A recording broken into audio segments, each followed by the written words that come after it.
मिरजेतील वखार भाग वेताळबानगर या ठिकाणी बैरागदार यांची जनावरे अचानक दगावल्याने कुटुंबावर दुःखाचा डोंगर। मिरजेतील वखार भाग वेताळबानगर या ठिकाणी राहत असलेल्या हसन मोहम्मद हुसेन बैरागदार यांच्या मालकीची जनावरे आपल्या गोठ्यामध्ये बांधली होती। रोजच्या सारखे त्यांना कडब्याचे खाद्य रात्रीच्या वेळेस घालण्यात आले होते। सकाळी बैरागदारांनी आपल्या गोठ्यामध्ये आले असता जनावरे दगावल्याचे निदर्शनास आले। प्रथमदर्शनी पाहता जनावरांना विषबाधा झाली असल्याचा प्राथमिक अंदाज व्यक्त करण्यात आला।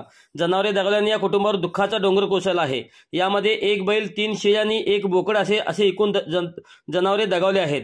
यावेळी पोलीस स्टेशनमध्ये याची वर्दी देऊन पशुवैद्यकीय अधिकारी यांच्याकडे देखील यावेळी ही वर्दी देण्यात आली। जनावरे नेमके कशामुळे दगावले आहेत, आता हा जनावरांचे सविच्छेदन केल्यानंतर सर्व बाबी लक्षात येणार आहेत। आज या ठिकाणी हसन बैरागदार हे यांचे या गोटा आलिशान कॉलनीमध्ये आहे। या आलिशान कॉलनीमध्ये त्यांचा बैल आणि जवळजवळ 4-5 शेळ्या यांचे निधन झालेलं आहे, ते मृत पावलेले आहेत। खऱ्या अर्थानं काल त्यांचा मुलगा या ठिकाणी येऊन त्या बैलाला आणि शेळ्यांना थोडं भरडा घालून गेलेला आहे। तदनंतर ते सकाळी आल्यानंतर दरवाजा उघडून बघतायत तर बैल पण आणि 4-5 शेळ्या पण या ठिकाणी मृत अवस्थेत आढळून आलेले आहेत।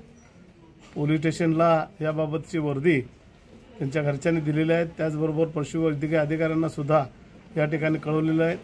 पोस्टमार्टम नंतर याचा उलगडा होईल।